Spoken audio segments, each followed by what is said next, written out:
The What to Read Next podcast helps you build a TBR of future favorite books. In each episode, Lori and Maine interviews authors and book influencers to recommend books they loved for you to pick up today. If you're an avid reader, always looking for your next great read, then the show's for you. Hi, Meredith. Welcome to What to Read Next podcast. Hi there. Thanks so much for having me. So happy to have you here. Tell us a little bit about yourself. Well, my name is Meredith, but a lot of people call me Mary. I'm from Manhattan, and I write lighthearted romantic comedies with a splash of on-the-page heat while juggling a day job as a trademark paralegal. I'm a runner. I read about 3 books a week, and my NetGalley shelf is about to topple over, and I'm absolutely addicted to television. And my trade paperback debut, As Seen on TV, came out on June 7th. All right, so I got questions from this. What part of New York do you live? Or neighborhood? You don't need to tell the specifics, but just give us a neighborhood. Wow. I live in Murray Hill in the 30s. Perfect. So is it still frat central or is it? Yes. Yes, okay. I feel very old. I don't do much socializing. There's a couple of places where I don't feel like an old lady, but for the most part, I've been here a while and I keep getting older, but the people who move into my building keep getting younger. Yep. So it's a little, sometimes it's kind of funny. Yes, it still is. Yeah, I lived in New Jersey. I live in Jersey City, but I work in World Trade Center. So I have a friend who's lived in Murray Hill, and she's like, we're like, yeah, this is like frat central, God bless this area. But it's just like, this is what happens where frat boys, go to finance, Yes, absolutely. And then what type of television do you gravitate to? You know what? Everywhere. Like I just finished watching Heartstopper on Netflix, which is the sweetest queer rom-com based in England, and it's adorable and it's light. And I started watching Fuller House. Ooh. After Bob Saget passed away. I was like, I have to watch this, and I find it delightful. But then I'll go and I'll watch Ozark, which is so dark. I sit there with my hands clenched, waiting for somebody to get shot, and they usually do.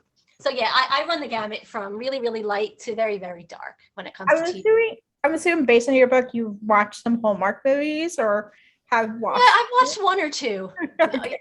Somebody asked me, I did an event last week and the moderator asked me how many I had to watch in preparation to write my book. And I was like, none, because I had already watched all of them.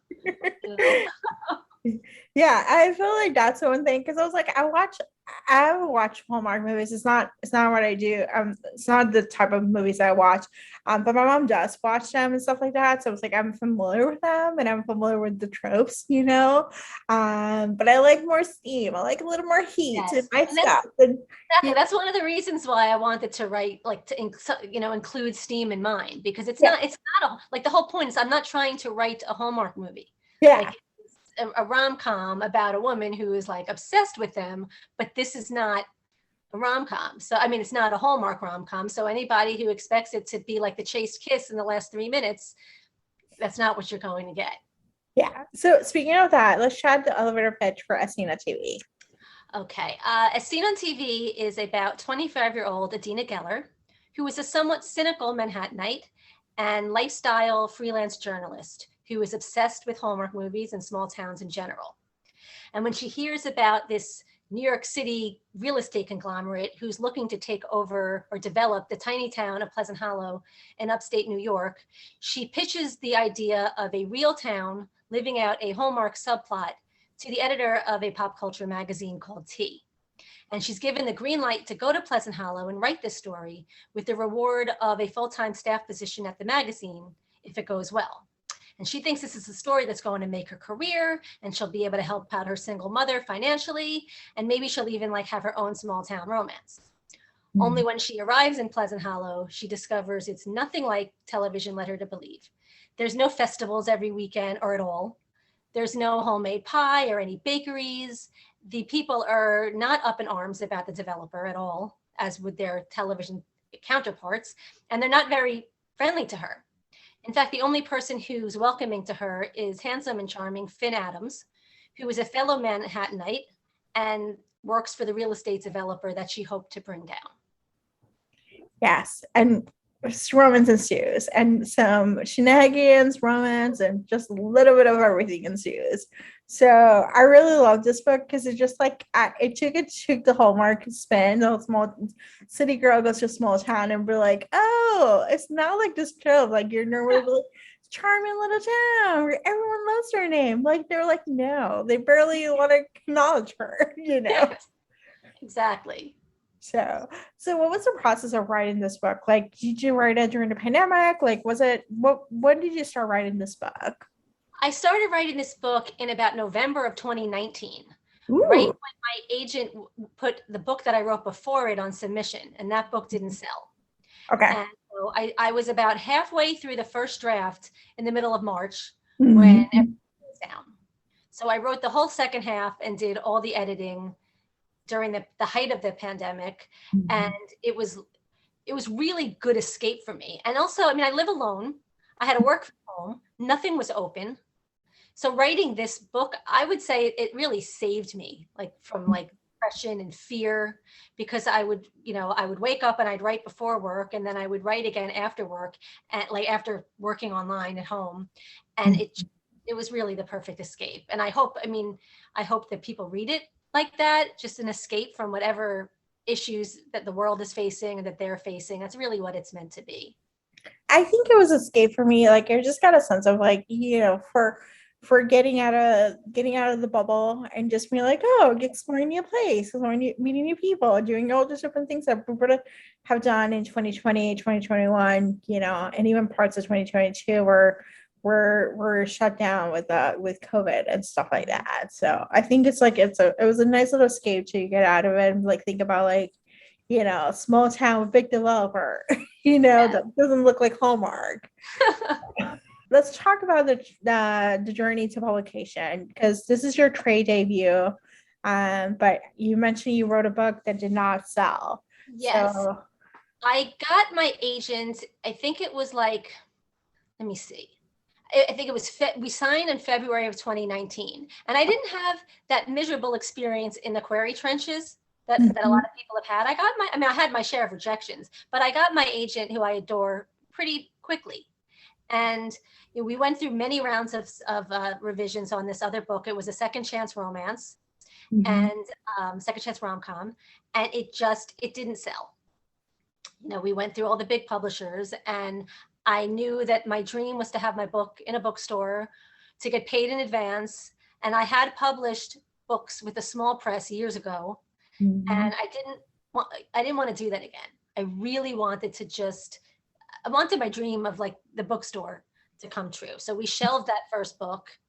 And thankfully, by the time we were through with all the editors who were reading the first book, I was halfway through A Scene on TV, and I had so much time on my hands that we were able to go out on sub pretty quick. My agent had no changes for it. She loved it just the way it was. And I had interest from editors within like 24 hours, which after a book not getting even second reads than the first round to that, it was just, I would say until now, it was probably the most exciting week of my entire life. Oh my God, that's amazing. But I think it's a testament, like you have to keep doing the work. Mhm. Don't trust, like don't just because it says no, it's not right now. Yes. You keep doing the work, like something's bound to happen. Yes, and I tell a lot of authors that, like, know what your dreams are, and like hold on to those dreams, but don't necessarily hold on to a manuscript, Yeah. because it might, and it's hard. I mean, I was devastated. I loved that first book that Mm, didn't sell. But in hindsight, I feel like things happened the way they were supposed to. And I wouldn't do it any other way. love this. All right, so let's chat about rom-coms, romance, and stuff like that. What was your romance journey? Um, did you read romance growing up or rom-coms or like did you watch them? What was that journey for you? Okay, I'm going to age myself a little bit, but in the late 80s, there were these series of books called Sweet Dreams. Yes, I read those. Yeah, Yes. okay. Well, they're like, they have like the tone of Sweet Valley High, but they're standalone romances. And they're always, if I remember correctly, they're always from the teenage woman's like POV. Yeah. And I love them. I devoured them. I still remember some of the names. There was CoverGirl and The Popularity Plan and P.S. I Love You. And like I tore through those. So that was my first journey with romance. And then I would steal my mother's like Danielle Steele and Judith Krantz books and Jackie Collins, and they were very, very steamy. So I read those. And then they weren't really romance, but they were rom-com. Chick lit. I was a huge fan of chick lit, like the original chick lit. And there was a publisher called like Red Dress Inc. and they published like all of them. And I read like all of them. And so it's only recently that I've kind of read more traditional dual POV, sometimes some Regency, like just everything. I love this. And so do you have any books to recommend our listeners to pick up? It doesn't have to be romance. It can be anything. All right. Well, I have so many. Like, as I said, I read like 3 books a week and I should stop requesting on NetGalley and I cannot stop myself. I just have problem that we all have. It's okay. But I just like, I never catch up to like the books that I bought that are just like piling up. Yeah. But the book that I'm about to finish is called Nothing But the Truth. And it's by Holly James. And it comes out, I think, July 12th. And it's about a woman who wakes up on her 30th birthday and discovers that she cannot tell a lie. Not to herself and not to others. It's like pitched as a feminist liar. And it's absolutely delightful. I feel like it's the perfect summer read. Like I could just picture being on the beach and reading this book. Love it. So that's one. Then there's, let's see, Fool Me Once by Ashley Winstead. I absolutely love that one as well. And the main character is kind of a mess, but it's hilarious. And Ashley is brilliant. She writes thrillers as well. In My Dreams, I Hold the Knife is one of my favorite books from last year, from 2021, because I mean, she could write a laundry list or like a grocery list, and I would give it 5 stars and tell everybody about it on Twitter. Like I loved it that much. Another thriller that I loved, because I read just like I watch TV from all genres. I also do that with my reading. And Watch Out for Her by Samantha M. Bailey, a Canadian author, was released in April, and it was like an instant bestseller on the charts in Canada. And very creepy in a really good way. If you like kind of like stalking and like troubled mothers and daughters, and I highly recommend it. In full disclosure, I am her critique partner, but I would not, I would not tell everybody to read the book if I didn't think it was phenomenal. There we go. That's awesome. And then there's All Fired Up by Dylan Newton, which just came out last week. And that's a contemporary romance that I would recommend to fans of like Abby Jimenez, because I feel like all the authors perfectly balance like the laugh out loud humor and the really heart-wrenching emotional, and like from chapter to chapter, like you're laughing and then you're crying. And like she does that really, really well. I love this. Oh, so good.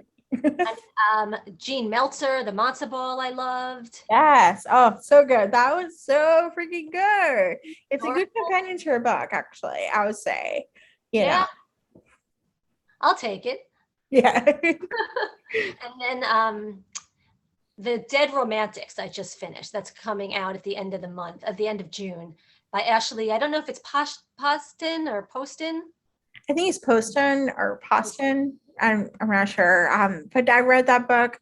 So freaking good. I know. Oh my God. Like it took me a couple like days to like recover from it. Yeah. Yeah. If you like a little bit of the paranormal, I think, it's, with a woman, a ghostwriter of romance being haunted and then falling in love with a ghost. I mean, how could you get like better than that? In a quirky small town planning a funeral. Yes. The whole thing. All these dead people and crows and all this shenanigans in the background. Yeah. So much. I've never read, I think she writes YA. I've never read her YA, but I want to. Her YA is great. I would say Geekarella is a great one. It's a Cinderella retelling at a geek convention. Oh, that's okay. That's her stuff. And she has a couple fandom convention. And then I read her fantasy, The Beast and Briar, and it was actually really good. And I'm not a big fantasy reader, and I think that was a standalone, if I remember correctly. Okay. So I really like Ashley. Ashley's coming to the show again because I really love her writing and she's great. So good. I will listen. Yeah. Awesome. Meredith, tell us where we can find you online.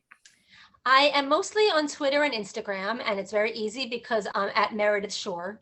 on both. And my website is www.meredithschorr.com. I also have a Facebook author page under Meredith Schorr Author, but I'm not quite as active. I am now because I have more. Facebook is harder, I feel like. Yeah. To engage, like Twitter and Instagram. Twitter is so easy to engage with people. Instagram is just fun and kind, and just, you don't get involved in a lot of politics and things that I don't necessarily want to see all the time. But Facebook is difficult, but I'm on there. Yeah, I understand. Facebook is just like, it is what it is. It's for our thing. We were like, oh, I don't know if I want to be part of it. So yeah, I'm not on TikTok, and it's not. I feel like if I was going to be on TikTok, I have to be really funny, you know. Yeah, I think you're gonna be either irreverent or, like, funny, or just have a point of view that you want others to know, But yeah, TikTok is hard. Yeah, like how do we engaging in 7 seconds or less? Yeah. So awesome. So thank you, Meredith, for being on the show. Oh, I was so happy to be here. Thank you so much again for inviting me on your show. It was a pleasure. If you enjoyed this podcast, feel free to share with friends, subscribe, rate, and review the show. This is the easiest way to support this podcast. For a list of books mentioned and other romance recommendations, please visit whattoreadnextblog.com. The What to Read Next podcast is part of the Frolic Podcast Network. Please visit frolic.media/podcast to discover new shows to tune in. Thank you so much for listening. Have a great day.